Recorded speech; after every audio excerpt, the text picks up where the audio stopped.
Lebanon के बारे में जब आप बात करते हैं तो देखिए लेबनान क्या है कि एक इंडिपेंडेंट मुल्क है। हम्म। उस मुल्क के अंदर एक मिलिशिया है, एक नॉन स्टेट एक्टर है जो हिजबुल्लाह उसे कहते हैं, और ऑफ कोर्स वो वहां पे ऑपरेट करते हैं। और उनकी जो है वो मतसादिम है इसराइल के साथ। मुख्तलिफ हम्म। उसकी रीजंस हो सकती हैं, दोनों साइड्स अपना मौकिफ पेश करती हैं। वो हिजबुल्लाह कहते हैं हम इसराइल की ऑक्यूपेशन के खिलाफ हैं, वो कहते हैं ये हमारे ऊपर हमले कर रहे हैं। अब दोनों का एक मौकिफ है, इसलिए उनकी जंग हो रही है।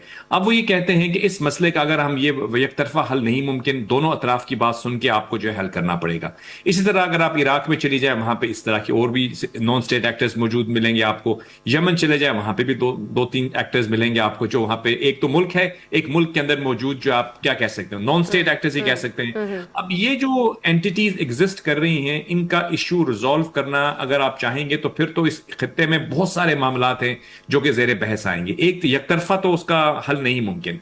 तो इसलिए जो दानिशमंद ऑब्जर्वर्स हैं, यानी सेंसिबल ऑब्जर्वर्स हैं वॉशिंगटन के अंदर या दुनिया भर में, वो यही कह रहे हैं, यही मशवरा दे रहे हैं कि फिलहाल इस जंग के खात्मे को आप, इसका जो स्कोप है वो नैरो रखिए। आप ऐसे कीजिए कि आपके जो 3 इश्यूज हैं उनको आप रिजॉल्व कीजिए। ठीक।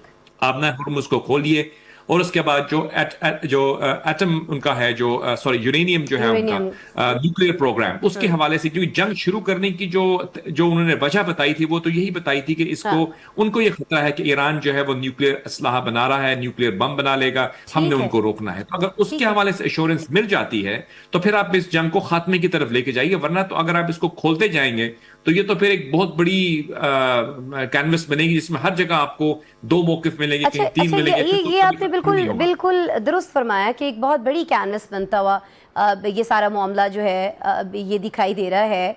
मैं ब्रिगेडियर साहब आपकी तरफ आऊँगी। ट्रंप ने सोशल मीडिया पर ये क्यों कहा है कि सऊदी अरेबिया, कतर, पाकिस्तान और मुस्लिम ममालिक जो हैं वो इब्राहिमी मुआहदे का हिस्सा उनको बन जाना चाहिए? आपको लगता है कि ये मुनासिब वक्त था उनका ये तजवीज़ सामने रखने का?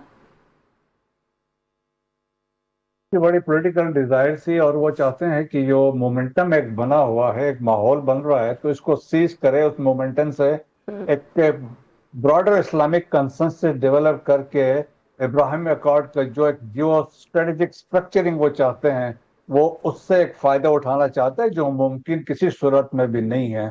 जब पाकिस्तान की जब बात आती है, देखें उन्होंने पाकिस्तान का जिक्र किया, तो पाकिस्तान तो 1947 से है कि जब उस वक्त के इजरायली प्राइम मिनिस्टर ने टेलीग्राम दिया था कायद मोहम्मद अली जिन्ना को, तो ही रिफ्यूज टू रिप्लाई। फिर लियाकत अली खान से मुलाकात हुई, उन्होंने भी रिफ्यूज कर दिया है। और फिर इसके बाद हमने देखा कि 1980s में इजरायली कंट्री था जो पाकिस्तान पे हमले होने के लिए प्लानिंग हो रही थी। 98 में जब हम एटॉमिक धमाके करने जा रहे थे, उस वक्त भी गुजरात इंडिया से, जी जी। इंडिया और इसराइल ने मिलकर हमले करने थे। और फिर आप बालाकोट हमलों में भी इसराइल की स्पाइस 2000 मिसाइल्स यूज हुए। तो तुम बात तो देखें कि पाकिस्तान के पासपोर्ट में लिखा हुआ है इसराइल को, आप दुनिया में सब जगहों पर जा सकते हैं एक्सेप्ट इसराइल।